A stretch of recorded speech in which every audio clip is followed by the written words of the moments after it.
Strange things are afoot at the Circle K. That kid is back on the escalator again. Ain't gonna hurt. Here's my boomstick! Game over, man. It's game over.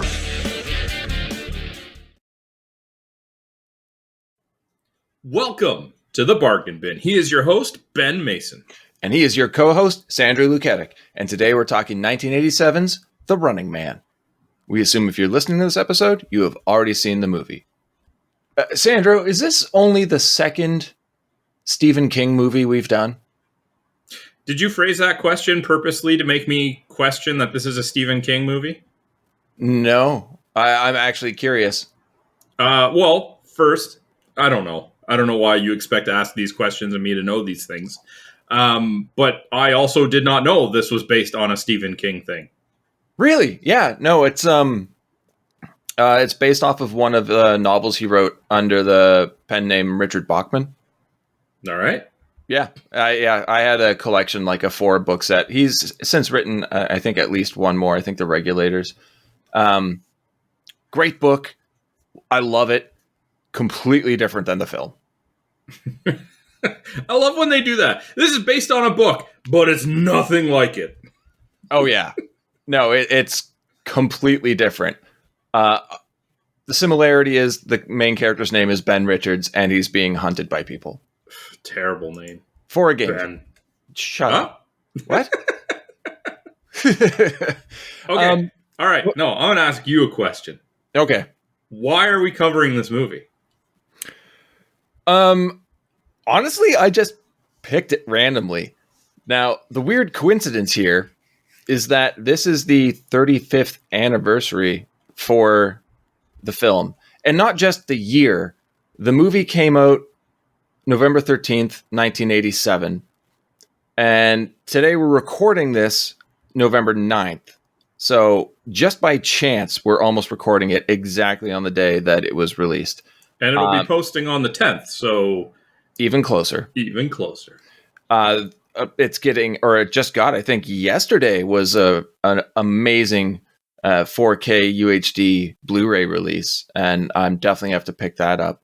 But there's also rumors now that this movie's being remade for next year or 2024.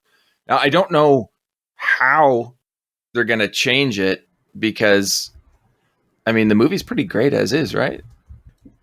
Stop taking old classics and making them shit new movies. Yeah. And I say that fully prepared that if by some chance it comes out and it's good, I'll be surprised. But the odds are on my side that it won't be. Yeah, I'm with you. Leave this one alone for sure. I mean, look what they did to Total Recall. I haven't seen the remake of Total Recall. If you had not seen the original, it's passable. Having seen the original, it's hot trash. Okay, well, see, I thought you were going to say you picked this movie because it's an Arnold movie. And it's well documented that when I collected physical DVDs, my biggest collection was Arnold movies. I had I believe I counted at one point, and I had 22 of them. Yeah, that was part of the reason why I picked it, because we really haven't covered that much Arnold on the show, considering how many movies we've talked about. I love that you said that, because that's a perfect segue to my little game. Oh, yes. Who was in what that we covered that time? Okay. I'll be honest with you, man. This one's rough. So... How? Of the 10... 10? Because this is an action movie, and there was a lot of background characters. Fuck. I would only expect you to get, I would say, 3 of them. Okay, I think I have 4. Okay, well, there is 10. There is legitimately 10, but when I say 10, it's like background person number 2 played officer number 3 and this and that. It's very minimal. I would say there's 3 prominent ones, and then you could go beyond that. So, okay. Oh, it's going to be a tough one. We'll start with the obvious. Arnold. Okay, and we covered him in? Commando and Last Action Hero. Got it. Okay, we're hitting rough waters here. I'm guessing Kurt Fuller Yes. because of No Holds Barred. You got it. That was the only one, right? Yeah, he only was Burrell in No Holds Barred. We haven't seen him in any, which is surprising because Kurt Fuller's in a lot of just random stuff. But the one that I got that I thought you might have missed was Professor Toru Tanaka. No, I didn't miss it. Because I spotted him when I spotted Al Leong in Last Action Hero. He was listed as tough Asian man in Last Action Hero. Of course he was. Fucking disrespect for Tanaka. Jesus, give the man a name. But that wasn't one of the three that I thought would be the more prominent ones, I guess we could say. The fourth one is just a mad guess. Okay. And it was Sven Thorsen. And that's because I know he did a lot of work with Arnold. And I want to say specifically around the late 80s. So I'm going to guess Commando? No. Last Action Hero? Yeah, you had a 50-50 chance. You got it wrong. Other than, I don't know. Not the person I was thinking of. Who are you thinking of? Well, I mean, are you done? Yeah, I don't know anybody else. So the other prominent one, and it's interesting because there's a connection here between all three of the most prominent ones, is Jesse Ventura was a commentator in No Holds Barred. Oh my God, I forgot about that. Who was in No Holds Barred with Kurt Fuller, who was also in other Arnold movies. Like, the three of them are fairly well connected. Yeah. Huh. Now, I'm just going to rhyme off the rest. Please do. All right. Wayne Grace, who played security officer number 2, was in The Chase as Chief Boyle. Lynn Shane was a propaganda officer, was in Pump Up the Volume as PTA parent number 3. Oh, Donna Hardy, which is... What? How am I supposed to guess those? I told you 3. Okay. I got 3 Donna and a half. Hardy, who played Miss McArdle, was in Universal Soldier as Old Lady. Brian Kestner? Not sure on the pronunciation, who played the med tech in this, was a rookie cop in the Monster Squad.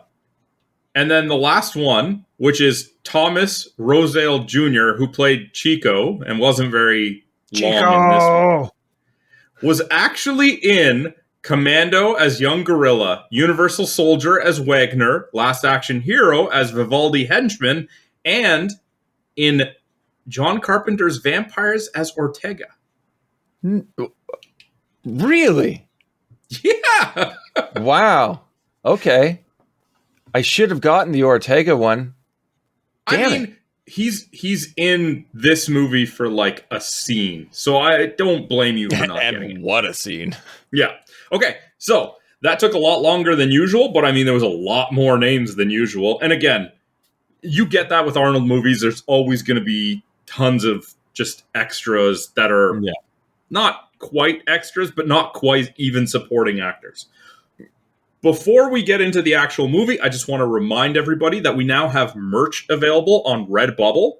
You can head to bsbargainbin.com. There's a tab at the top for merch.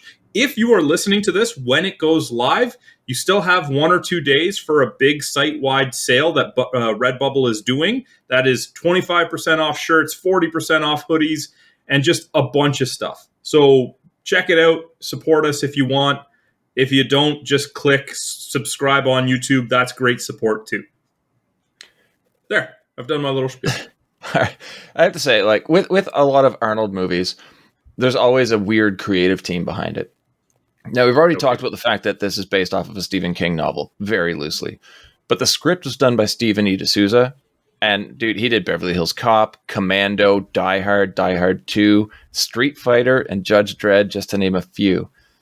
That's a lot of... Well, I mean, you can definitely see he has a style. He has a type. Exactly. Now, the director, Paul Glaser, also has an interesting style. And that is, he doesn't do the same thing twice. Oh. A few of his movies, Band of the Hand, which I'm sure you've never heard of, but is amazing, and I highly recommend it. The Cutting Edge, The Air Up There, and Kazam. You had to bring Kazam up, didn't you? I did. It ain't happening, Craig. Don't even bother, Craig. Craig's never going to get another pick on this show ever. Moving on. Let's get into this movie. All right. So we start with an opening text crawl. And normally, not a fan of these. But this does a pretty decent job of setting up the world that we're looking at for this film. It does do a decent job of setting up the world that we're living in, or watching, or whatever. Yeah. But I still don't like it. Okay. Well, I'm gonna read the crawl, and then you let me know your thoughts. Oh, you'll know. Yeah. By 2017. Okay. First off, I need to make a small statement here. At the end of last week's episode, I said that this was set in 2019, and you cut to the trailer, and it said the year is 2017.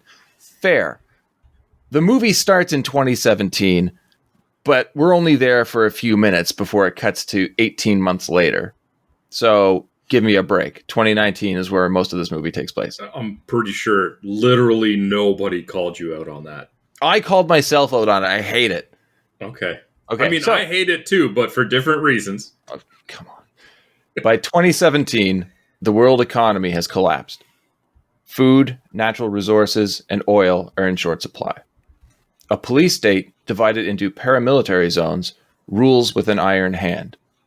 Television is controlled by the state, and a sadistic game show called The Running Man has become the most popular program in history. All art, music, and communications are censored. No dissent is tolerated, and yet a small resistance movement has managed to survive underground. When high-tech gladiators are not enough to suppress the people's yearning for freedom, more direct methods become necessary.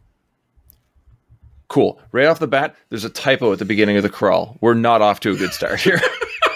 Is there? I didn't even notice. Yeah, it's word, comma, word, no space whatsoever. That sounds about right. Yep. So, what's your take on this setup? You might have to throttle me back here, okay? I'm just going to let you know before I start. Oh, wow. Okay. Never had to do that before. This is not the first time I've talked about this on the show. This is not the first time I've talked about this between you and I in person. Don't date your shit, okay? We saw this in so many different examples, and I've even brought it up on movies we didn't cover, like Hackers. Johnny Mnemonic was one of the big ones that I went off on this, but you stopped me with it. Don't use real terms. Don't use real years. Don't use real computer figures because they become dated. There is no reason in the world that this has to say 2017. It could say in the future. And that way, nobody's going to question it when they do watch the movie in 2017. Unless, of course, the movie creators decided that one day in 2019... 2017, because the movie happens. And that's the other thing. They don't even tell you that there's a jump in time. You just have to assume, because all of a sudden Arnold is in prison with a big beard now, that some people in 2016, 2017 are going to go around and destroy every copy of this movie, and no one will ever see it again, so that they can see that 2017 does not look like this. Well, let me stop you right there, because it does say 18 months later. Does it? Yeah. Well... Also, then why do you even start a text crawl saying it's 2017 if you're going to only have it for the text crawl and one scene and then go to 18 months later, only a couple minutes later? This does not make sense. There's absolutely no reason in the world that you couldn't just say in the near future and then 18 months later still makes sense. Or you don't even have to put the 18 months later in there because he's now in prison with a beard and it really doesn't matter what year it is. Also, if he's been in prison for 18 months, that's one shitty beard. Well, we don't know what their shaving regimen is in prison, but it's still just, it boggles my mind. And you're doing this in a text crawl, which is already one of the worst ways to start an action movie. I don't want to watch words, okay? You watch an Arnold movie to watch him blow things up with words, not like read in them. Jingle All the Way. Sure. You know what? Well, I mean, think about what kind of movie you're watching. But even something like Kindergarten Cop starts with him breaking into a place looking for a criminal. Like, this is not how you start. Okay, you know what? I'm done. I'm going to stop myself. What do you think of this, Ben? I think it's pretty cool. All right, then. I like it. It sets up a world that, as the movie progresses and you see more examples of the authoritarian and dystopian setting, that I just want to know even more about it. It tells us exactly what we need to know going in and it doesn't elaborate on things. It lets you ponder for yourself. The only problem there is it doesn't give you any answers. The fact that you're this hot-headed going into the movie already makes me nervous for the rest of the episode. Well, they do the same thing in Terminator when they set Judgment Day in 1996, but the difference is that the plot revolves around stopping Judgment Day. So you can actually put your mind in a place where it's like, okay, well, I'm watching this, and maybe that was the idea, but they stopped it. I wish that whenever there was going to be a movie set in the future, everybody just agreed that the future is 1997. Because that's a trope for so many movies. Let's just accept that globally. If you're going to put a movie in the future, make it 1997 and we'll just go along with it. Fine. A police helicopter approaches the town of Bakersfield. The pilot, Ben Richards, played by Arnold Schwarzenegger, refuses a direct order to open fire on a large group of people rioting over food. Dated effects really work in this movie, I think. Mm-hmm. The rest of the crew are ordered to detain him and continue with the direction to eliminate the rioters. Richards is knocked out, and we fade in on Wilshire Detention Center 18 months later. Okay, so in the helicopter, does it seem like there's a very drastic pivot that maybe shouldn't have caught him off guard so much? You work for a police force that is willing to tell you to shoot on a rioting group of unarmed civilians? You think there would be some signs, some writing on the wall prior to it that would tell you... There's no precursor. Yeah, it's just like, is this his first day in training? Can you imagine? Richards is like, wait, what? This is new. Guys, I think we're working for a corrupt force. But do you care to describe the prison setting that we get? Well, they just work in an industrial factory. Yeah, it's gray, dirty, chain gang, rock quarry, steel mill, something. What gets me is the explosive collars they're all wearing. Uh-huh. I love that element to this. We see it used time and time again now in things like Battle Royale. I do find it weird that the guards have gas masks and the toxic fumes eventually kill the prisoners. So they're already letting their prisoners die, but they're worried about them trying to escape. There doesn't really seem to be any value for the people who are in there. They don't really seem to care. I just found that odd. They don't want them to all die right away. They need to get as much work out of them as they can before they die. It seems to happen pretty fast, though, because when they're like, this one's spent, it just seems like they're dropping pretty quickly. I love how two guards are talking about the Running Man. It's kind of like the first semblance of it we've heard in the movie. And the one guy says that he even won $500. I'm going to assume on gambling. They don't specify, but makes the most sense.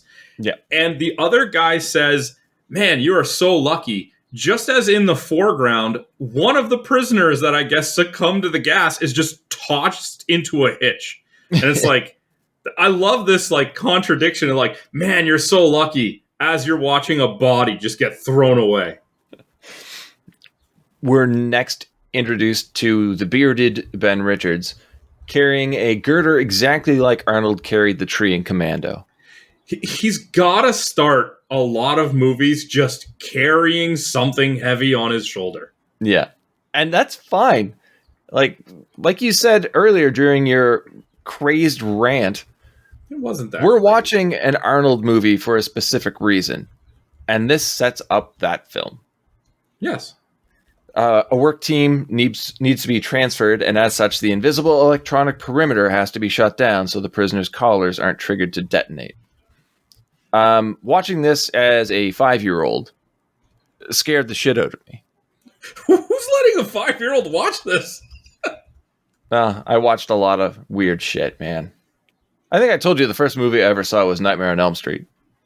No, I don't think so. Yeah, okay. But yeah, just the idea of walking past a boundary and your head explodes made me pretty nervous for a very long time. Yeah, at least in Genosha, it just stripped you of your mutant powers. What? Nothing. All right. Prisoner Harold Weiss, played by Marvin J. McIntyre, spies on a guard and memorizes the deactivation code. I'm sorry. And I say spies But he's just staring at the screen, and the guard sees him and just goes, "Hey, what are you looking at?" And then shuts off the screen. Yeah. I love future technology where you can carry your computer in a giant briefcase. Oh, yeah. It's a distant future of 27. Well, I guess we're in 2019 now, man. I can't wait till we get there. I would love a briefcase computer. Richard starts a fight with Laughlin, who's played by Yaphet Kotto, fantastic actor, to cause a distraction. This turns into a riot between the inmates and the guards, and we get one of my favorite shots of the movie here of Arnold throwing a dummy over a railing. I always laugh at the use of a dummy in action movies because it never looks good. I mean, it's Arnold. He could literally just pick up a stunt actor and throw him onto a crash pad that we can't see off camera. Yeah, but we watched this thing hit the ground, so I get it for the effect, but it looks terrible. Okay, fair enough. I mean, it does get you started on the first of many Arnold lines in the movie where he says, "Need a lift?" Yeah, this is full of Sandro puns. I wouldn't say they're Sandro puns, but... I'm giving you credit, man. Can I go on record right now and say I love bearded Arnold? Yeah, we don't see enough bearded Arnold.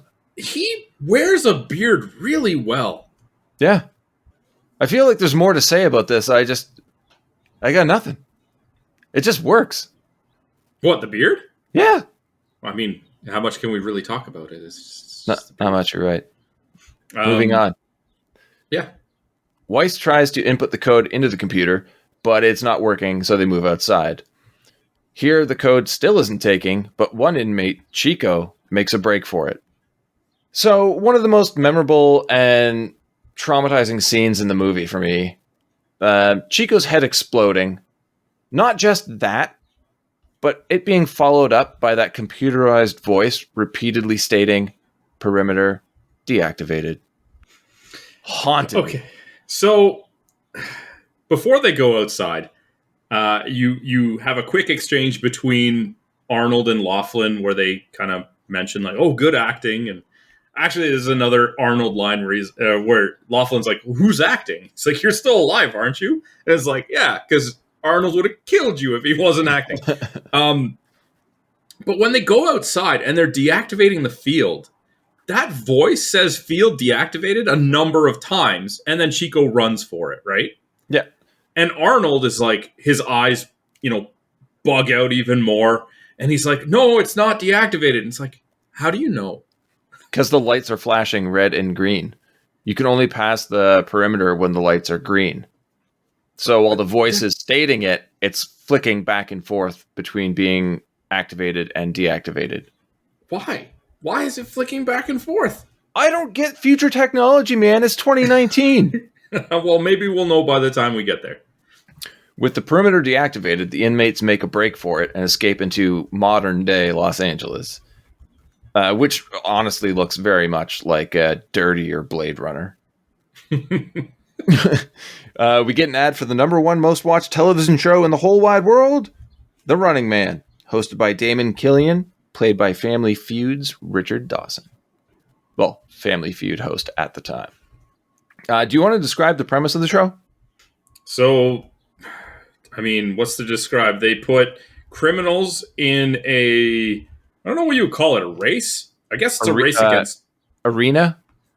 Well, I was going to say like a race against time, because they say you have 3 hours, and you have to run through 5 quadrants, and if you can make it out, apparently you earn your pardon for your criminal activity, and if you don't make it, you're dead. Yes. Now, in the book, Ben Richards is just poor. He's not a criminal. He needs money to support his family. So he signs up to be a contestant on The Running Man, which lasts for 30 days, and you're hunted by bounty hunters, not jacked up stalkers, and you're not limited to a certain area. You can go anywhere you want to. Yeah, that sounds much better. Right? Richards, Laughlin, and Weiss make contact with Stevie, played by Dweezil Zappa, a member of the underground, and he takes them to the leader, Mick, played by Mick Fleetwood, to have their collars removed. I I didn't remember that this was Dweezil Zappa and Mick Fleetwood. And by your silence, I'm assuming you don't know who they are. I'm going to assume one of them is from Fleetwood Mac? Yes. And the other, a musician as well, but son of Frank Zappa. That's what I would have figured, yeah. Yeah. Laughlin says something that I've missed with every previous viewing of this film up until now. Okay. He's worried about the kids.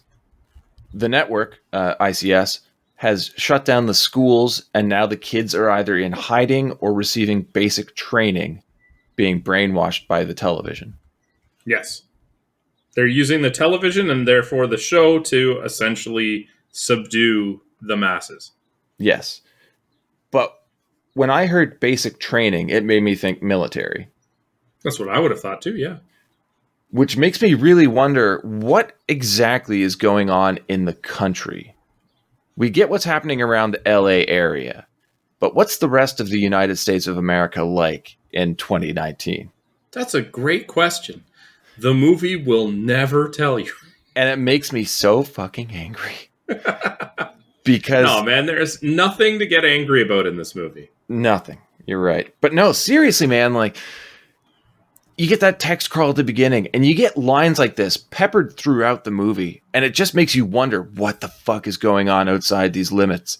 They're trying to hint at a story that is much deeper than what we actually get, and that what anybody actually went into this movie for. The frustrating thing is they're hinting at a story that exists in the book that this movie is fucking based on. So pick up a book. Exactly. Now, don't disregard this film. By all means, watch it.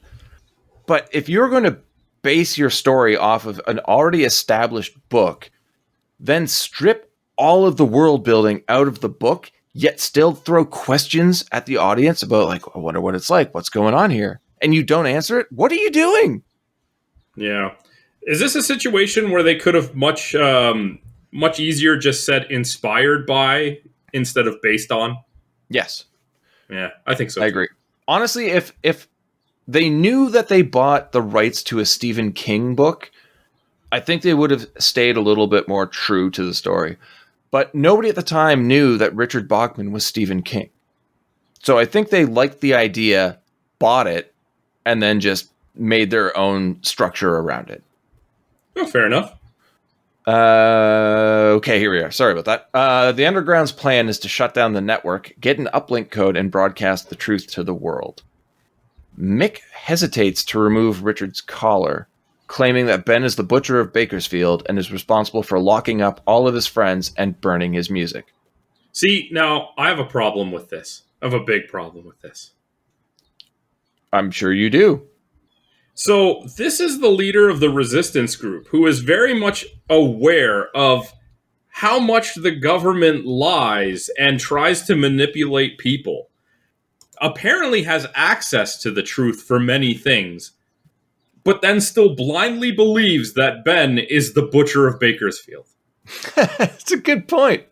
Like, you must suck as the resistance leader if you don't know any of this.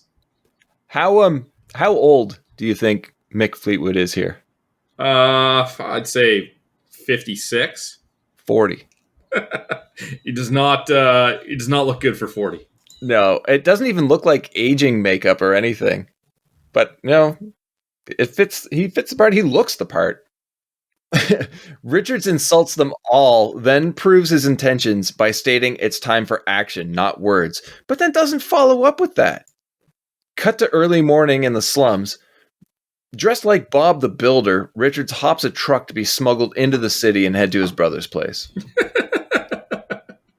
He looks like an idiot. And that hard hat's not doing anything if he gets hit in the head.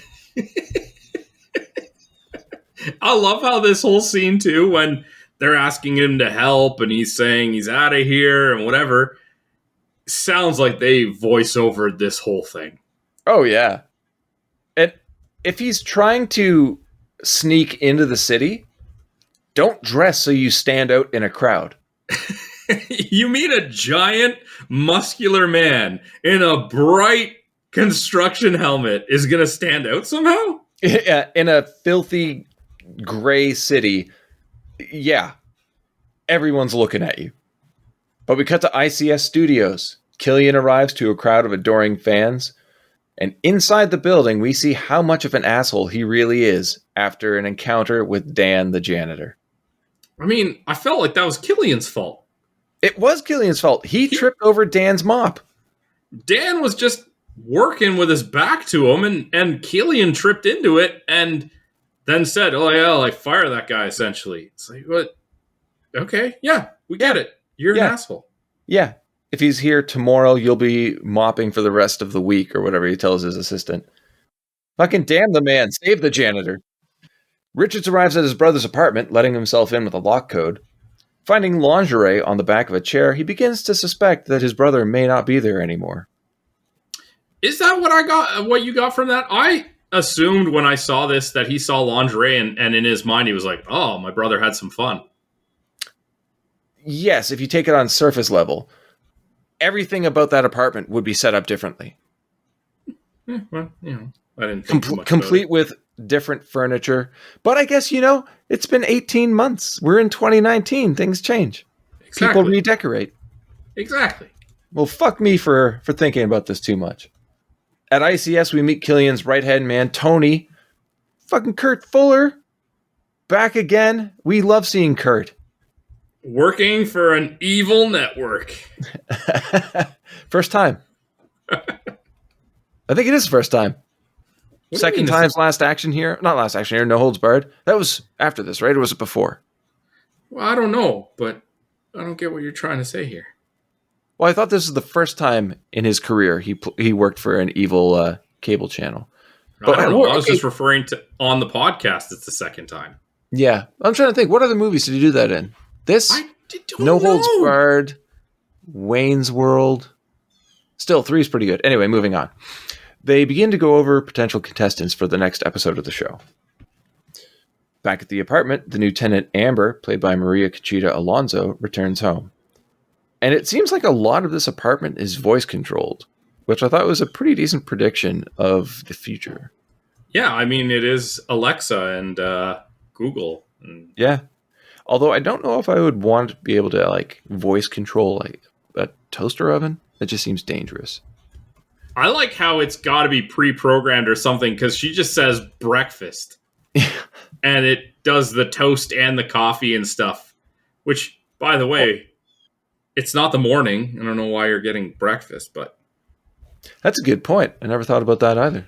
But hey, man, people eat breakfast all times of the day. I have breakfast for dinner, no problem. Breakfast for dinner. It's classic. Exactly. The TV turns on to a glorious aerobics show. Captain Freedom's workout. You don't like Captain Freedom? I love Jesse Ventura. I think Captain Freedom is a terrible character name. I love Captain Freedom. The freedom of what? You're trying to prevent the criminals who are fighting for their freedom. Oh, this is all propaganda. You don't want the contestants on The Running Man to win. You want them to be murdered by truth, honor, and freedom. Then call him something like Captain Justice. But freedom is a direct, contradiction to what is going on the show. Captain Freedom represents the people watching. Whatever. He's a hero. Just like Jesse Ventura is in real life. What a crazy person. So many conspiracy theories, and much like Arnold was a governor. But Captain Freedom is said to be the greatest stalker in the history of the Running Man, Sandro. He's a 10-time champion. Okay. He was always awesome on screen in the 80s. Really, it's tough to think of anybody with so much charisma. But I think that might have been the fact that he's just so full of himself. Yes, he definitely is. During the workout, Amber sees a special news bulletin about the escaped murderer, Ben Richards. And as soon as the bulletin is over, the two meet. Now, care to describe how they encounter each other? Because I think it works really well, but it's also incredibly stupid. No, you can feel this one. For some reason, she's working out. Of course, we've got Captain Freedom's workout on the go here. But yeah, and it's a good thing she was wearing her workout clothes underneath her business suit. Yeah, but Ben is just wandering around in a tank top and boxers. Yes, okay, he thinks he's in his brother's house for reasons I don't fully understand anymore. Going back to if the brother's been gone for so long, the apartment is not going to look the same. He's going to notice that there are no men's clothing whatsoever in this place. But he grills her about the whereabouts of his brother and finds out that he was taken for re-education. Again, tell me more about this world. Okay, so later on, we find out about some past contestants that were quote-unquote winners. Mm-hmm. Ben's been in prison and wouldn't know one way or the other. Why didn't they make it that his re-education or whatever he was one of those people put on the Running Man? Here's another thing, too. The Running Man has been going for at least 10 years because Catherine Freedom is 10-time champion. How does at least 11 because they talk about how the Chainsaw Guy was last year's champion. That's fine. That's why it still doesn't make at least 10 years a wrong statement. Okay. But Ben has no idea that the show exists. It is the most popular TV show in the country, possibly the world, and he's completely clueless. How the fuck does that happen? He didn't know that he was working for a corrupt police force that was going to tell him to kill an innocent crowd. Okay, not the same thing, but I see what you're trying to get at. He's not a very perceptive person. No. He tries to plead his innocence to her, but she's also not hearing any of it. We cut to the offices, and they're still scanning through convict profiles to find an exciting contestant. My next note just says, holy shit, it's LaForce. You don't know who LaForce is? No. Yeah, he doesn't know who LaForce is. It's Sven Thorsen. Who are you talking to? It's LaForce from Mallrats, the security guard. But who are you telling doesn't know? It's a line from Mallrats. Get your shit together, Luketic. But the character's name actually is Sven in the movie. Must have disappointed you. You went with just the last name. Oh man, I'm in trouble. That's all he's known as. Okay. Oh, your last name. Yeah, that's right. I'm super intense right now. Killian sees footage of Richards escaping the labor camp the previous day and decides he's the perfect choice. And here we get a display of the power of corporations in this world. Because first, Killian's going to call the entertainment division of the Department of Justice, but changes his mind and decides to get in touch with the president's agent. Okay, so they're watching footage of the escape, and it's just Arnold hobbling as he runs down a hill. And one of the first things that Killian says is a reference to his speed, and I'm like, no. Stop trying to sell Arnold as a fast character. We know he's there for his arms. Come on. Next, we get something else that's really weird in this movie, and that is just an odd character trait in that Amber's profession is writing music for the ICS network. Well, that gives us a reason to believe that she would be in the network building later on when it's recorded. Yeah, but you could just say that she works for ICS. I find that writing the music for the corporation's TV shows is rather specific. But it also kind of automatically puts you in the mentality that she doesn't do something dastardly for the company. If she just works for the network, you might think that she does some sort of, I don't know, scouting of these villains. Is it something that would make her not a give her good something guy? wholesome? Yes, right? And creative. It puts her in the building, but for a reason that you know is not villainous. Very good point. Richards finds himself in a weird situation now, as he's in his brother's former apartment with an employee of ICS, and he's there against her will. So what is this new plan he comes up with? Sneak out of the country using only Amber's pass to get to Hawaii. Get out of the States, dude. You didn't think this through well enough. And here's a question for you right away. Is taking an uncooperative hostage with you as you try to flee mainland America while being a highly publicized escaped convict a good idea? I have no idea. No. Like, if the travel pass doesn't specifically say it's hers, because at the airport they scan it and they don't question him. Yeah, I have that in my notes too. why wouldn't he just take it and leave? Then she doesn't know where he is to rat him out. Yeah. Yeah, he just uses her pass, and there's, like you said, there's no name attached to it, and the attendant simply asks for her pass. But I mean, we are talking about a government and a TV network that has literal footage of the prison break, but somehow didn't catch them on his own. Yeah. His capture at the airport is pretty intense. I really dig it. Just him, like, sprinting down the runway and then being trapped by the nets. Like, he ate shit hard. You know, if it wasn't Arnold, his stunt... Well, it's not Arnold running originally. You can tell because of that fucking wig. But whoever takes that dive, it got road rash for sure. They're playing up his speed again because he's able to run fast, or almost as fast as the vehicles. They're just barely catching up to him. Yeah, well, I mean, who can't run faster than a van? The first meeting between Killian and Richards is what we get next, which provides us a decent back and forth, a battle of egos.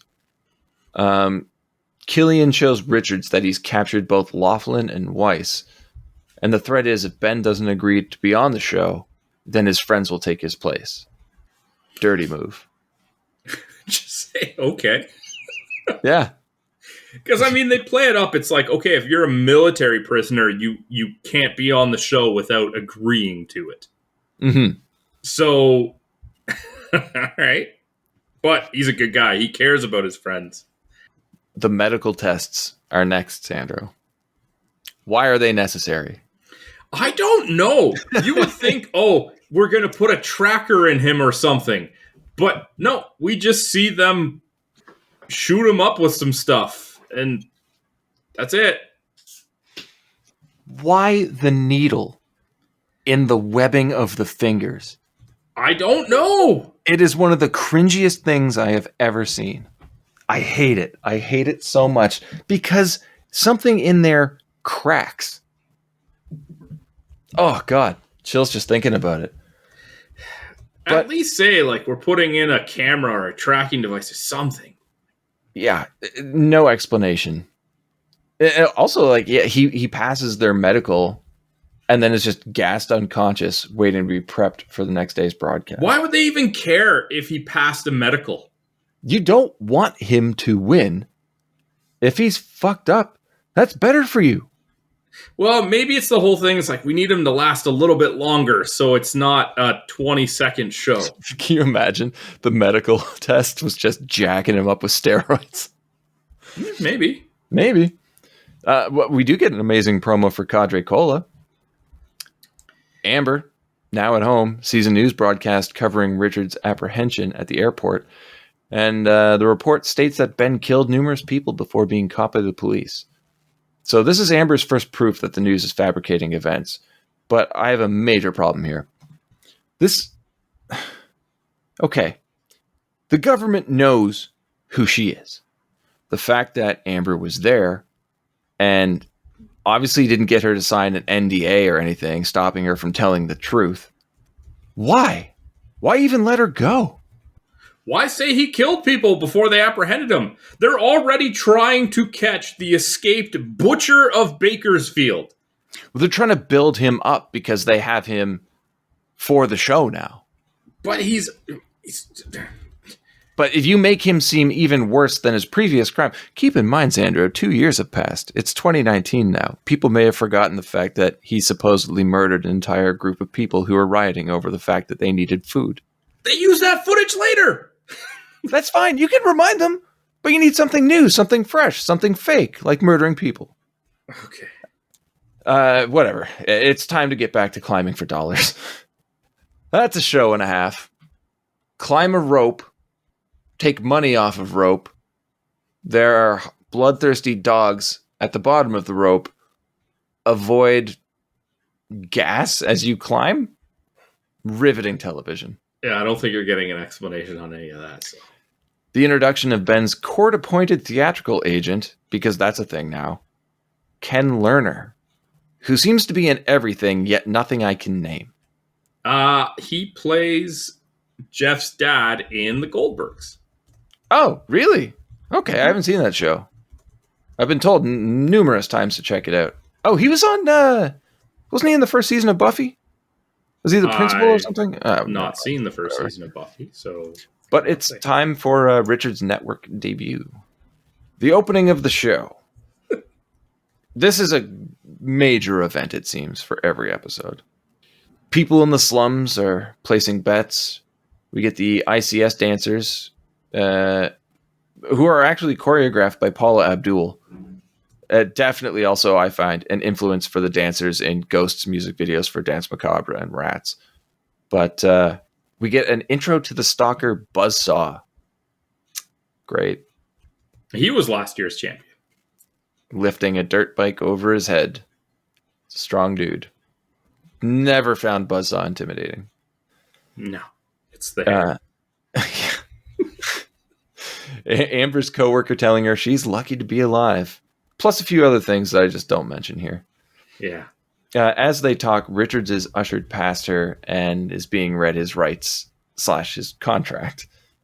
And it feels like this is the point where Amber turns and decides she's going to try and reveal the truth about Ben, making up an awkward excuse to leave. Well, it makes sense because she saw the news report, which indicated that he had killed people in the airport, and that wasn't true. She knows that wasn't true. Yeah. That kind of starts her questioning of the events. But then her friend here, who mentions some things, the main suggestion being that Arnold could have done whatever he wanted with her and nobody would have been able to stop him. And Exactly. She's thinking, yeah, and he didn't hurt me or harm me or anything like that. Maybe he is a bit better than I'm led to believe. Yeah. And I had a thought here, and I think you might agree with me. Up until this point, the characters don't really matter. They're not well-rounded whatsoever. We're just using them to get through different action points. So I found this to be a really weird turning point in the movie that we never really address again, and it kind of seems out of place. It takes like over 40 minutes for them to even get into the running man zone. That is not necessary. Yeah. Damon Killian is introduced to the crowd, and he's completely adored. I think it'd be really hard to adore Richard Dawson. That man was creepy as fuck. Do you ever see like old clips of him on Family Feud? No. He would try and kiss every woman who was ever a contestant on the show. It was really weird. Would not make it today. No. Well, it's time for Ben to sign the confession / contract / waiver / whatever the fuck it is. And we get one of my favorite scenes of him using the agent's back to study the paper so he can sign his name. And he just spikes that pen through the contract into the guy's back. He sure does.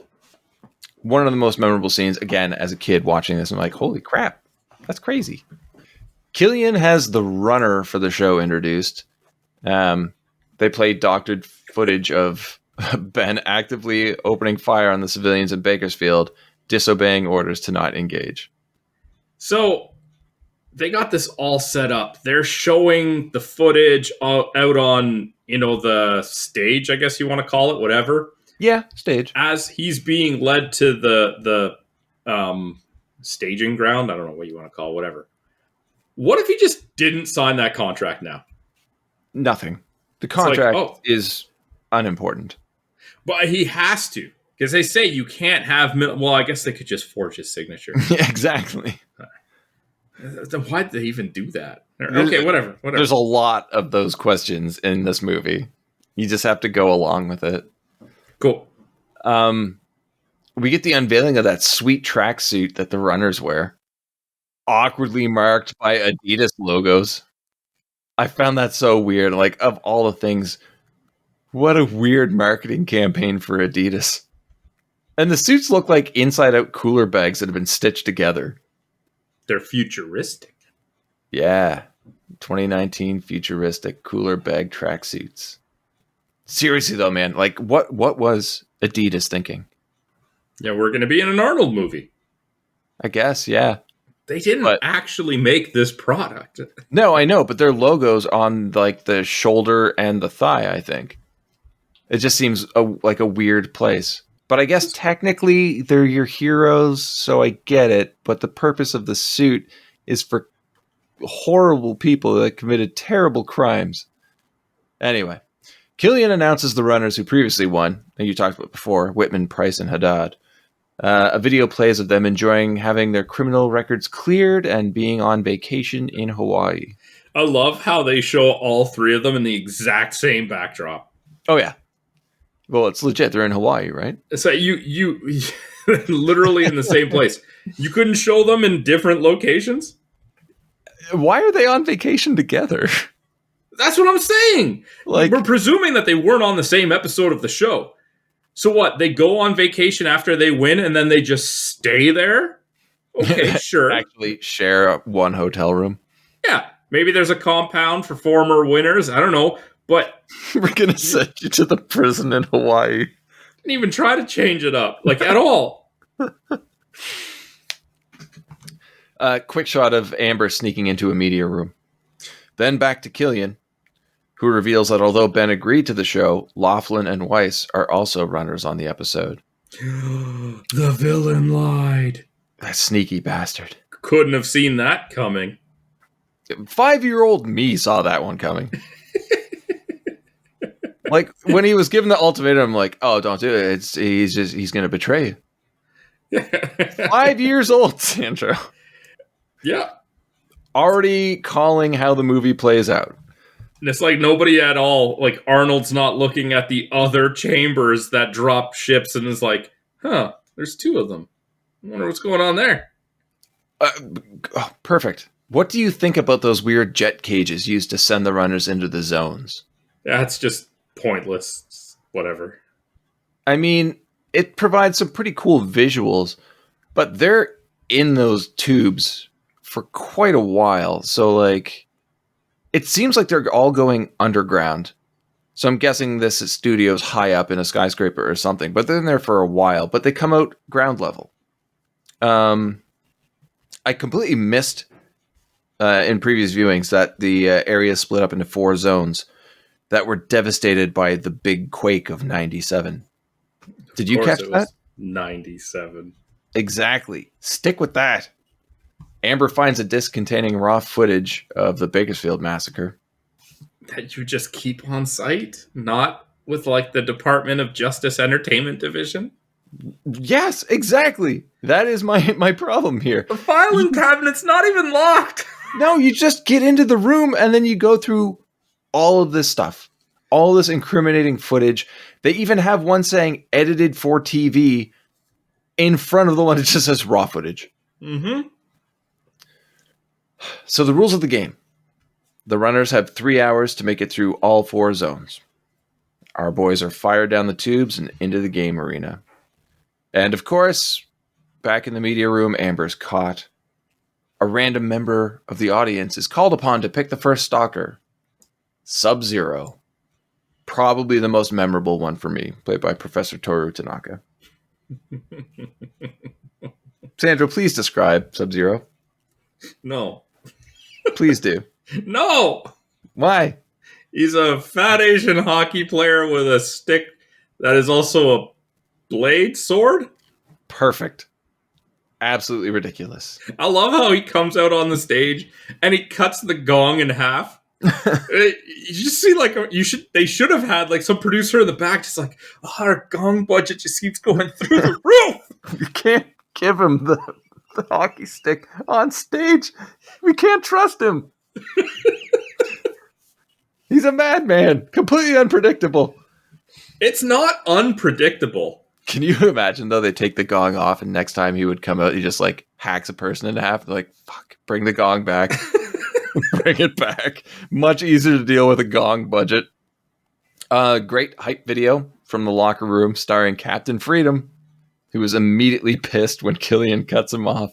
I would never cut off Jesse Ventura. How do they never play up that? He's clearly pissed that he gets cut off. He's so angry. He's angry multiple times in the movie, and he just never does anything about it. A very realistic character. He just gets super pissed off at his boss, but never says anything. Even when he tries to protest, he's shut down. He's like, yeah, right. Well, yeah, because he's become a figurehead more than an actual active competitor, and he clearly does not like that. It's like a active cop who wants to be on the streets getting, like, desked, right? Yep. But, like, you build up this resentment and it never comes up. I know, but it's addressed and not solved, but it's addressed so many times. He's probably the most fleshed out character in the movie. There's a security guard that has a little bit of a turn at the end, and then, you know who I'm talking about. You don't know LaForce is? He doesn't know LaForce is. Why couldn't that have been like Jesse Ventura, who at one point was just like, yeah, no, I'm done helping you because you've just been pissing me off the whole time. LaForce just does it because of one offhand comment about steroids. Yeah. But I like the fact that Captain Freedom stays a company man. Like he's allowed himself to be restricted to this. He's angry about it, but he's not going to do anything about it. Fine. No, I'm saying this is a cool character. But they don't do anything with it. They should, I know. But even like I said before, this is the most fleshed out character we get. So I'm happy that in this movie we get somebody to this standard at least. Cut to the boys encountering Sub-Zero on an ice rink because, of course, he's a hockey player. Gimmicks, I get it. So what happens if the first stalker they pick is the fire flamethrowing guy? That's a good question. What if they pick Sub-Zero in the third quadrant where there's no ice? Well, here's a question. Do they pick, I can't remember, do they get to pick who the stalker is while they're still in the tubes? Because they could then be redirected to that stalker's quadrant. Well, but even then, I guess later on they keep picking. No, they get to guess who's going to make the next kill, not who they're going to go after. No, they go to audience members throughout asking them which stalker they want. Okay, so yeah, that doesn't make any sense then. No. Thanks. You're ruining the movie, Sandro. It's like it's always gonna be Sub-Zero first. We know this. He does a good job of fucking them up though. Weiss gets trapped in a net because fuck Weiss. Richards uses the razor wire as a garrote and takes out the stalker pretty easily, much to the dismay of the audience. And then we get a Sandro line. No, sir. Mm-mm. Nope.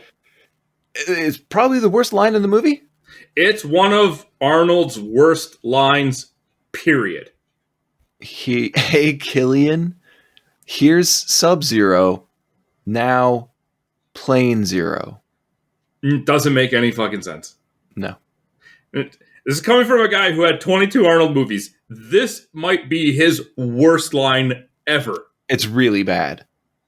If you're gonna do that line, like it's absolutely no debate, it has to be in the movie.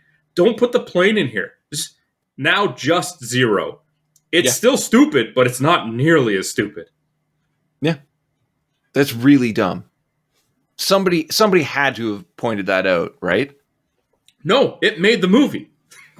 Oh, it doesn't mean nobody pointed it out. It just meant they were overruled. Okay, fair enough. Another question for you, though. Sure. They pump the area full of gas to knock out the runners, but then gates open to allow them to leave. Is this the work of the underground? No, I think it's just meant to Keep push them moving? them forward. Okay.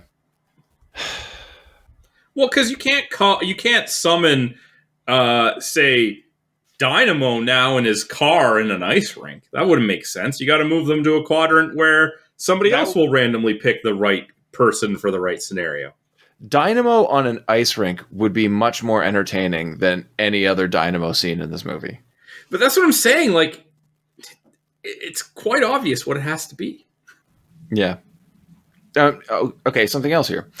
I've never noticed in the movie before that during the break, Killian's on the phone with mysterious higher-ups, and he admits, yes, a stalker died, but it had to have happened sooner or later.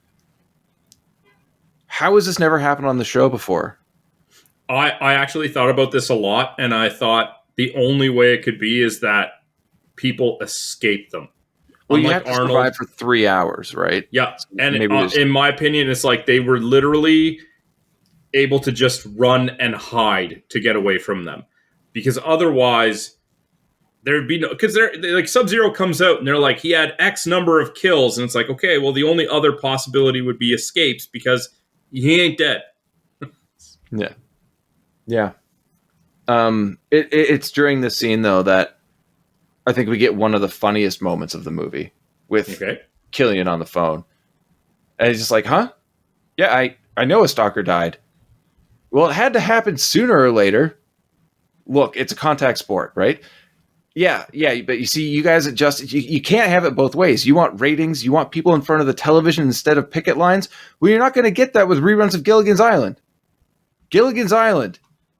Yeah, the one with the boat. Makes me laugh every fucking time. He is not a comedic actor, and he delivers those lines very well, unlike I just did. Okay, fair enough. I mean, hey, it's 2017. We don't know what Gilligan's Island is. Is it 2017? I don't know. I'm pretty sure we're 2019, Sandro. I've been over this. Sorry, buddy. I feel like I've been beating you down this whole episode. Here, you take the lead. No, I don't want to. The audience now in a rage chants for Buzzsaw to be the next stalker, like you said. But audience member Leon, who gets to pick, wants Dynamo. So why not have both? See, now, they could have played it up where in each quadrant, you can only pick between two. Say, like, oh, you could pick between Sub-Zero and another guy who does ice. Mm-hmm. Fine. Then it would make a little more sense. Two guys that do ice. It's like, ice is my gimmick. Find something new. So we've got what? Like, we've got ice, we've got fire, we have electricity, and we chainsaw. Have chainsaws. That's so fucking dumb. Yeah? What's Jesse Ventura? Fists. Freedom. Freedom punches. Killian finds out that Amber was captured rooting through ICS files. And unfortunately, now we're introduced to Dynamo, played by Erland van Lith. A Dutch-American actor, but an actual opera singer who sang his parts in the film. Sadly, never got to see the movie because he died before its release. But his performance is fine. It's just the character is atrocious. Dynamo is the stupidest thing in this entire movie. Agreed. There's no argument against that. His gimmick is stupid. I love how he's shooting electricity at this sign that says "Clap if you love Dynamo," and he's obviously singing the whole time, which I just find annoying as all hell. Not to say it's bad by any means, but like it doesn't fit. His singing is great. It just doesn't make sense, and yes, it doesn't fit. I would love it if he shot that sign that said "Clap if you love Dynamo" and the crowd was just silent. That would be great. I mean, this guy is filled with rage, and that would just fuel that, and that would make a bit of sense. Killian introduces Amber as a surprise mystery contestant to the show. Oh, what? She doesn't even have to do the first quadrant? That's not fair. I know. Did she sign the contract? Oh, she's not a military prisoner. Doesn't have to. Exactly. They degrade her by saying that she cheated on college exams, had sexual relationships with 2, sometimes 3 different men in a year. I'm just like, what the fuck? And they follow that up with saying she then became lovers with Ben Richards, and that gets her all of the audience hate. Weiss notices a suspicious camera relay dish that's pointing into the zone and not up. I hate this whole thing. I hate this uplink nonsense. I get its importance to the story, but you just have to reference it once at the beginning and then follow up with it at the end. And they just go back to it too many times, and I don't care. Especially with the Weiss character, because they don't really do anything with him. No, Weiss sucks. Yeah. The boys encounter Amber now in the arena as well. And Weiss again sees another relay and runs toward it, but they're cut off by Buzzsaw and Dynamo. And I know we just ripped on Dynamo pretty hard, but this little buggy thing that he drives around is the worst.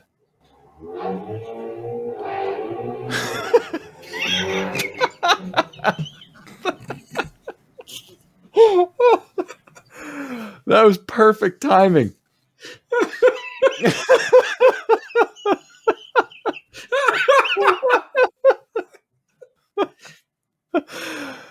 A lot of All noise right. outside my apartment today. Let's have less fun because we're going to talk about Weiss again. Okay. Weiss is still obsessed with the Underground's plan to jam the uplink. Spotting the uplink dish not too far away, he makes another break for it with Amber in tow. So the group's now split. Richards and Laughlin encounter Buzzsaw, where Laughlin takes a chainsaw slash to the gut, and Richards gets dragged behind Buzzsaw's dirt bike. Richards knocking him off that bike looks painful as all hell. But I don't know how he freed himself from the cable that was holding him. Super strength powers. Okay. Amber and Weiss eventually find the uplink interface, and Weiss gets Amber to memorize the uplink code. Cut back to Buzzsaw. He and Richards go one-on-one in what I think is a rather decent fight. But Richards takes him out with the chainsaw to the groin. Because why not? Yeah. And then, like, Buzzsaw's voice going super high-pitched right before he... It's just a stupid sight gag. Dynamo takes out Weiss and attacks Amber, but is stopped by Richards with some more of the worst lines Arnold has ever uttered in a movie. Like, hey, Christmas tree, and follow me, light bulb. Yeah. They're pretty bad. They're yeah. pretty bad in this movie. Mm-hmm. Thank God that whole thing doesn't take long. Dynamo wrecks his car and loses power, and Richards refuses to kill a helpless human being. The audience is furious that he let Dynamo live. Why? In the prison break, he kills countless prisoners, some of which might be bad, others of which are just hired to be prison guards. Yep. Kills them with no issue. Oh, because they were shooting at them? Well, guess what? Dynamo was trying to kill you too. But it's the crowd's reaction too, because they're horribly offended by the actions that Richards took when he killed all those people in Bakersfield. Why would they cheer for him to kill one of their heroes then? They're bloodthirsty, and it has to happen in a controlled situation. Oh, okay. But what? So if the guy trying to kill you gets him incapacitated before you can kill him, you're not going to kill him? He's fighting with honor. Okay. So stupid. That's so dumb. Fireball, played by Jim Brown, gets called to wardrobe. Before succumbing to his injuries, Laughlin tells Richards to get Amber to the Underground's broadcast center in Sector 4. I keep forgetting that Laughlin and Weiss are part of the Underground. It's only mentioned once at the beginning of the movie when they go to get their collars taken off. But yeah, I never remember that. It's not necessary to any of this. No. There is one thing here that happens I do have to mention, though. And that is a death scene is an actor's worst nightmare. And somehow Yaphet Kotto, far from the greatest actor, does an amazing job. Yeah, they actually managed to get a little bit of emotional response from me in this one. Yeah, me too. And he has a good line. I don't remember it verbatim, but he even says I can't be the only asshole in heaven, type thing. Yeah, that's it. It's good. It is good. Yeah, Yaphet Kotto was really strong in this movie. Killian has a private chat broadcast into the arena, offering Richards a job as a stalker on the show. And my next note just says, Richards kindly passes. We see Fireball in full costume, displaying what he can do with a flamethrower. And yeah, he burns shit. We get it. So many of these costumes are so bad. Cool jetpack, though.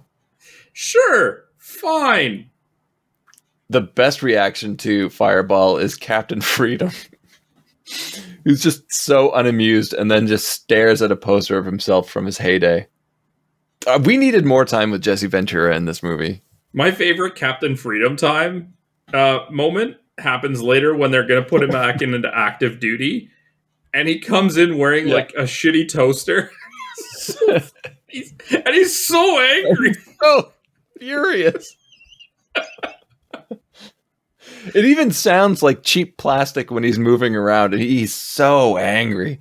We I definitely love it. needed more Jesse Ventura in this. Audience member Agnes is asked who she thinks will make the next kill, and she picks Ben Richards. I love Agnes, Sandro. She's just so sweet.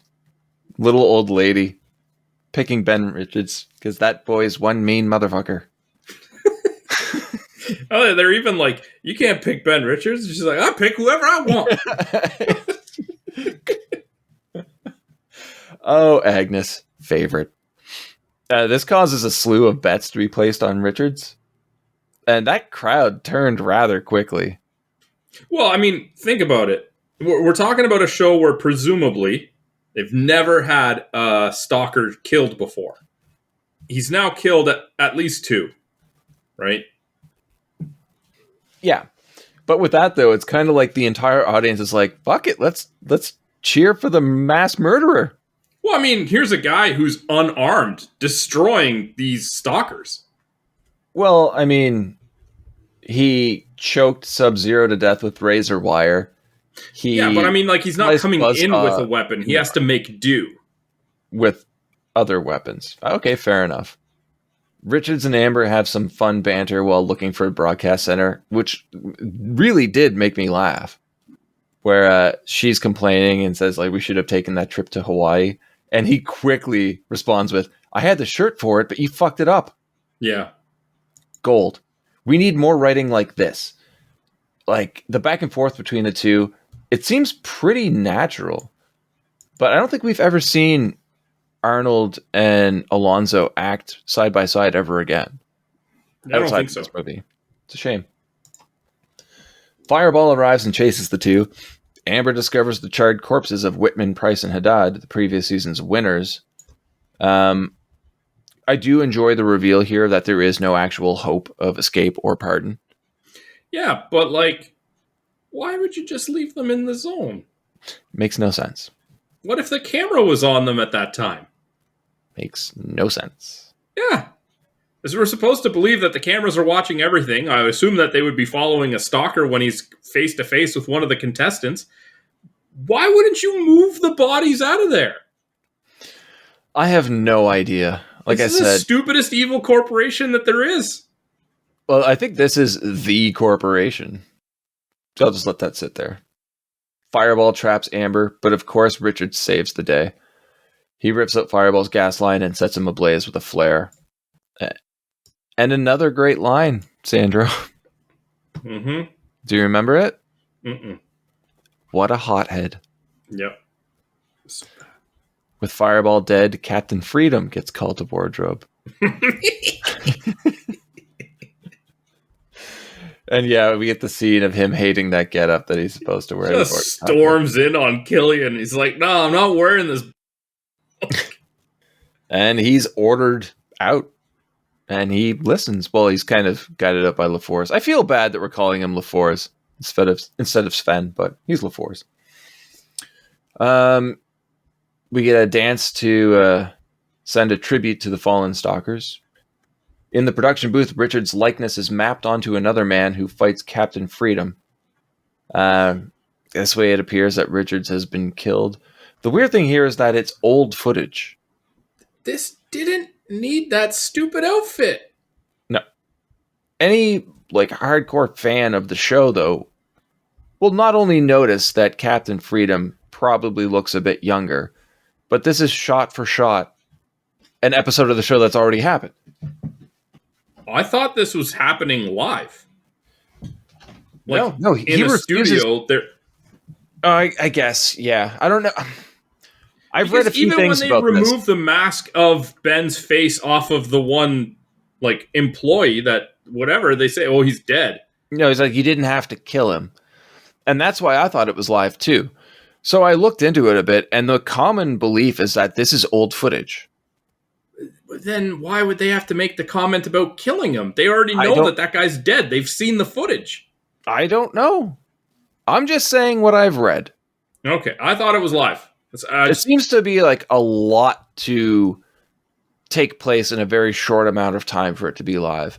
But I agree with you. That one comment, or that one question statement, if you didn't have to kill him, makes it feel like this is being filmed live. That's what I thought. Yeah.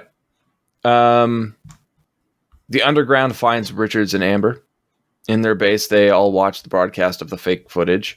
Captain Freedom snaps the fake Amber's neck and runs fake Richards into a wall of spikes. Somehow, so the underground just has access to the quadrants now? Yep. But they can't broadcast out. They are in the quadrants. Their base is in the fourth quadrant.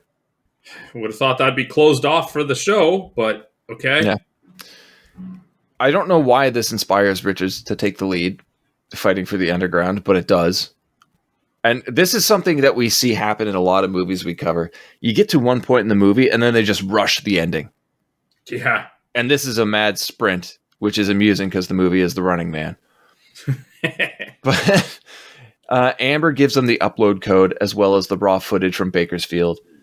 The underground invades ICS while the show is live. The footage of ICS's lies are broadcast for all to see. Well, yeah, I mean, they showed them killing Richards, and he's standing right there. Yep. Misinformation, proof right there. Richards and the underground fighters show up at the studio, as you just said, and a shootout commences with security. Backstage, Dynamo, who's not wearing pants for some reason, tries to rape Amber, but she kills him by electrocution after shooting out the sprinkler system. A fitting death for a creep. The final showdown between Richards and Killian now. Sven arrives, finally fed up with the verbal abuse from Killian. He just turns around and leaves after making a steroid joke. Yeah. I'm with him. I'm with him too. I've watched what this guy's done. Nope. I'm not dying for you. Richards forces the host into a rocket cage, sending him into the tunnels. The cage crashes into a Cadre Cola billboard and explodes. Why? The cages are made to be caught. Yeah. Why would it go flying? There was no net, and the jets on the front never kicked in, so I don't know. Convenience. Or whatever.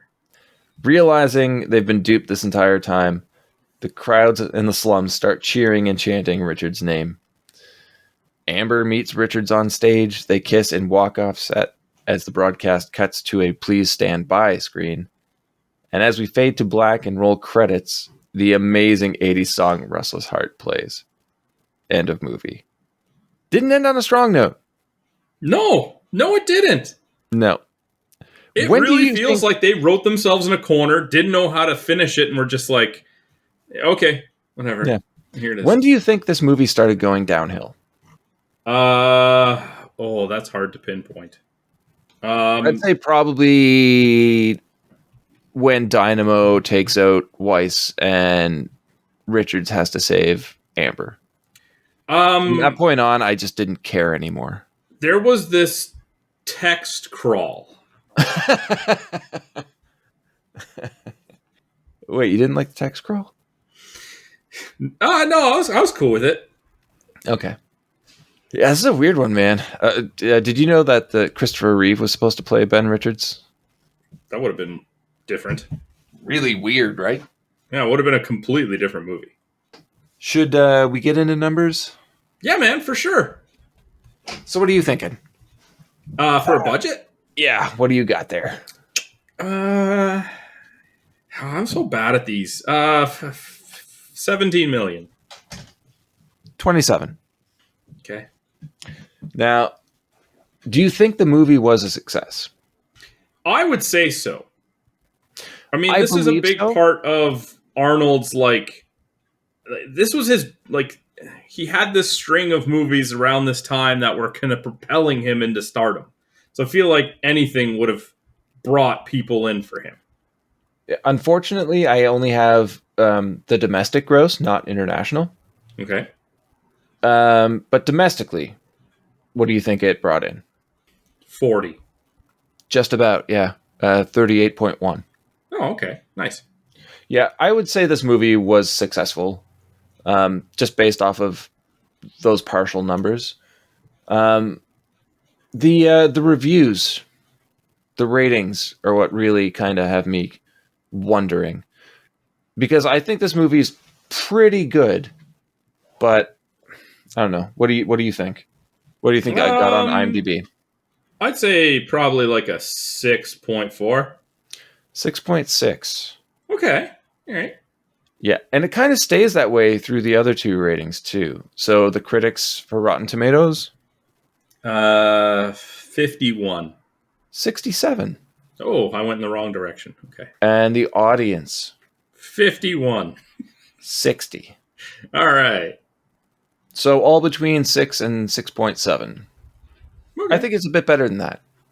Fair. Awards? You betcha. So, what did you have for least favorite character? I'm guessing we have the same. I'm pretty sure we do. I have Harold Weiss, played by Marvin J. McIntyre. Oh, no, we don't. Oh. I don't like the character. I think he's only there because of his tech elements. I think you could have given that to Laughlin and taken him out of the script altogether. McIntyre did a great job as Weiss. It's just the Weiss character is completely unimportant. Okay. Yeah. Who did you pick? Dynamo. Okay. I mean, Weiss is bad, but at least he didn't try to sexually assault anyone wearing a Christmas tree. Yes. That is accurate. Yeah, and I feel bad because the actor / opera singer seems like he could have done a good job, but he was entirely done in by a bad script that pretty much made him a terrible character and absolutely abysmal wardrobe. Yeah, that getup was worse than Captain Freedom's. In a movie full of terrible outfits, his is the worst. And like you said, he drives around in a stupid little car, shoots lightning, which doesn't really get used offensively. So, what why does the car have a windshield that stops below his chin? I don't know. It's terrible. It's like a child's go-kart. Who's your favorite character? Oh, that's Ben Richards. Of course. How could it not be? I mean, it's an Arnold movie. You know what you're getting into when you do this. As much as this has some of the worst lines in his history, it also has some great ones. Yeah. And let's not kid ourselves. We're watching it for the action, which he does do well in this. There were a couple of moments watching this movie where I audibly spoke out and just said, dude, just stop it. Just don't. Well, who did you have? Favorite character is Ben Richards, of course. Okay. Well, but I'm just saying, some of his lines were so terrible. Oh, some of the worst of his career. Yeah. But also has one of my most memorable lines. Okay. Well, I mean, good segue. That's what's next. Go ahead. And it's Richards right after Killian offers him a job. And the line is, "You cold-blooded bastard. I'll tell you what I think of it. I live to see you eat that contract. But I hope you leave enough room for my fist because I'm going to ram it into your stomach and break your goddamn spine!" Ah! For most of the film, he's unnaturally calm and collected, tossing out eye-rolling quips and whatnot. But here he finally snaps and you actually see Arnold act. The line's amazing. The delivery is fantastic. I don't know how it could be anything other than this for a memorable line. Well, let me tell you, sir, I did not pick it. Okay, what do you have? It was definitely in contention. And mine is actually probably going to surprise you because it's maybe the last line you think I would pick. Follow me, Christmas tree? No. So when he has the girl, you know what her name is? Oh, jeez. Amber? Amber. Girl. Good Christ. When he has her tied up to her workout equipment and he's looking through her stuff and she tells him, "Oh, I write all the jingles for the company." Well, I wrote that. Oh, you must be very proud of yourself. I don't know why. It's not the typical Arnold quip line, but there's just something about the way he says it that gets me every single time. It's like, you had Arnold try to be condescending? This is fantastic! It is very, very good. It's the delivery. It's in 100% the way he says it. Good pick, man. Very good pick. What did you have for your most memorable scene? Oh, it's the prison break.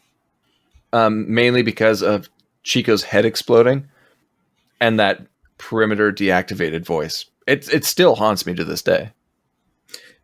Oh, okay. Makes sense. Probably not for the most positive reason, but definitely makes sense. Yeah. You?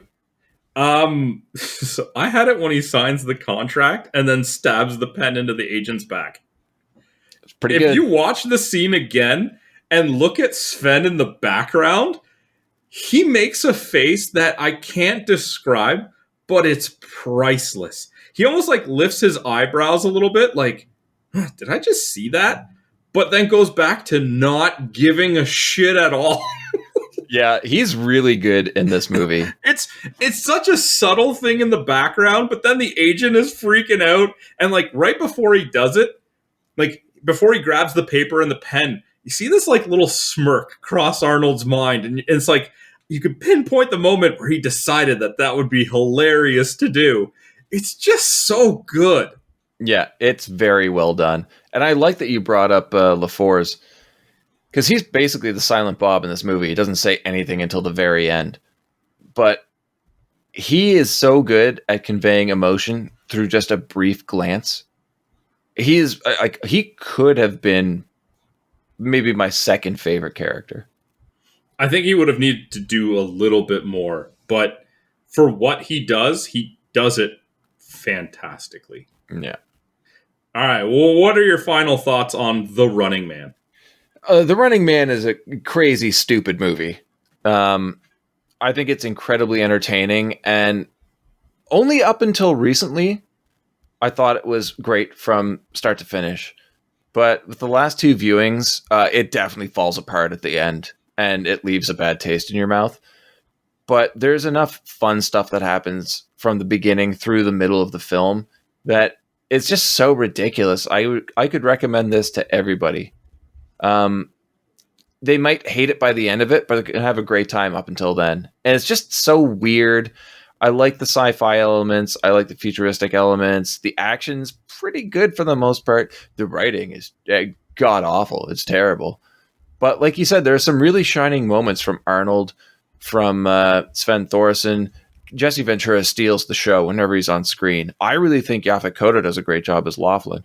Like, it's cool to see actual acting from some of these people we've seen in shittier films. Pretty entertaining. It's a Stephen King movie, for God's sake, kind of. Yeah, I would recommend this. Give it a shot. I really enjoyed it. You? I don't like it. How do you not like it? I don't. It's always been one of my least favorite Arnold movies. Okay, back that up. Why? It's just bad. It's on what ground? Well, I mean, one of the things that I love the most about Arnold movies is his lines. And this has multiple examples of the worst that he's ever done. That's fair. I won't bash the storytelling too much because as many issues as it has, that's not what you're here for. But at the same time, it's also so limited in the action that we look for in an Arnold movie. It takes them over 40 minutes to just get into the quadrants. Yeah. And even when you do, there's so many stupid novelty characters that he's fighting against where it's like, I'd rather he was just shooting guys. And it's like, from a cinematic standpoint, that's so much more uninteresting.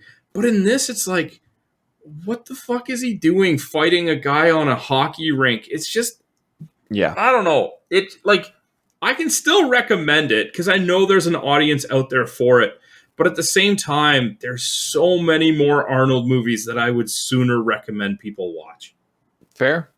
Do you agree that the ending is horrible? Yeah, and I guarantee you, even if you talk to people who are fond of the movie, and like when I say that, I mean like quite fond of it, they probably don't even remember the ending. Nope. The movie is built up on you remembering all of the buildup and what happens during the Running Man show not anything after it. It is one of the least memorable endings to an Arnold movie ever. Mm-hmm. However, the ending of the book is probably one of the most standout endings of a Stephen King novel. It's very definitive, knowing that he's been completely screwed over and is never going to win. Ben Richards hijacks an airplane and crashes it into the skyscraper that is the corporation's headquarters, killing everybody. Oh, wow. Yeah, they went real dark. Yeah. It's the same story, but two different stories at the same time. Both horribly flawed, both with interesting points. This is much more accessible than the book. But yeah, I totally understand why it's one of your least favorite Arnold movies. But you can't ignore the fact that there is some fun in there. Oh, for sure. Maybe it's even because of the bar that I personally have set for Arnold. I mean, my fandom is well documented. Yeah. That I'm stacking it up against so many other better Arnold movies. But, there are many, you are right. Yeah, it just doesn't do it for me. And like, I did not look forward to doing 2 viewings of it for the podcast at all. All right. Well, I'm sorry I put you through that, man. I thought it would be a fun conversation. Oh, it's still fun. All right. Definitely more fun than what we're doing next week. That's our thoughts on The Running Man. If you guys want to share your thoughts, hit us up on social media. We are at BS Bargain Bin on Twitter, facebook.com/BS Bargain Bin. You can hit up the YouTube section, drop us a comment, or head to bsbargainbin.com where you can find all the episodes, links to our different podcasts, merchandise, everything you want to know. And there's also a comment section there if you have an account on WordPress.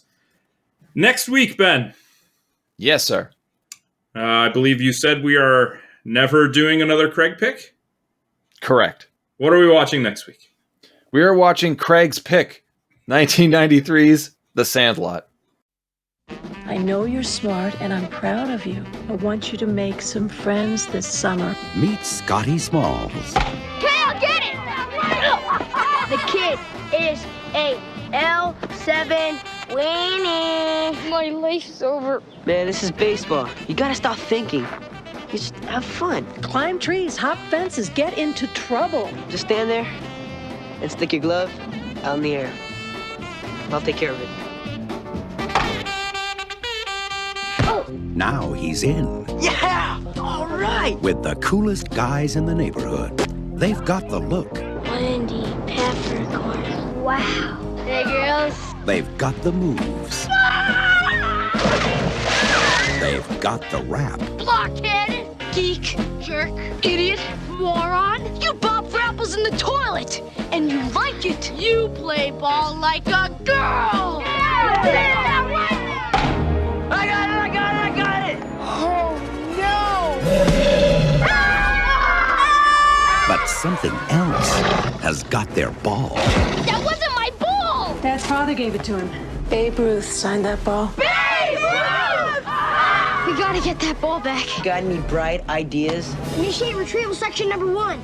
Power connect. Come on, homie, it's heavy. Now. Fire!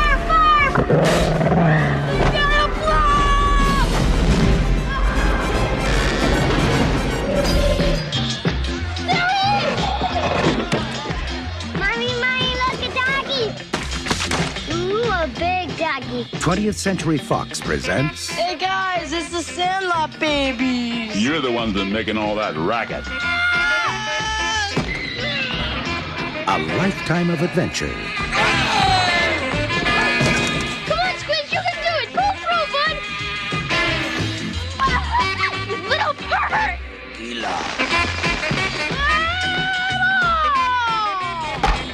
The Sandlot.